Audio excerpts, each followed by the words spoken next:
New Zealand Prime Minister Jacinda Ardern insists she's not faced any pressure from Scott Morrison to allow Australians to travel to her country.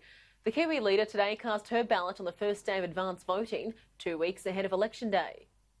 From October 16, New Zealanders can fly to New South Wales and the top end without having to quarantine, but it's a one-way arrangement. From our perspective, we're not ready.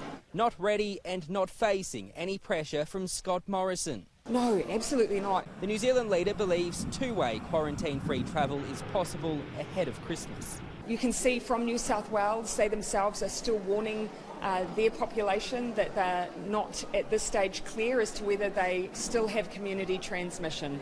And that's key for us. One of our criteria is 28 days clear, so there's a bit of time yet before we would consider it safe to have a two-way quarantine-free travel arrangement. For the next 2 weeks, Ms Ardern's focus is on domestic affairs. Front of mind is the October 17 election. I was 2 tickets Labor.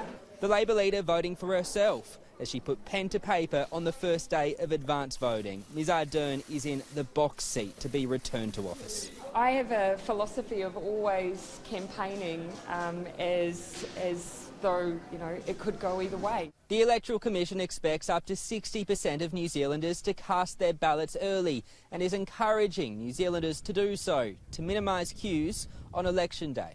The Prime Minister also finding some time to hit the phones, thanking Labor volunteers. This is Jacinda Ardern speaking.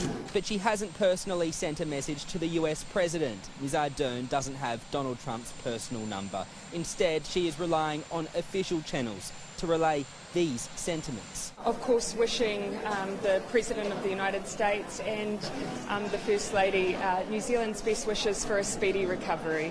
Jackson Williams, Sky News, Auckland.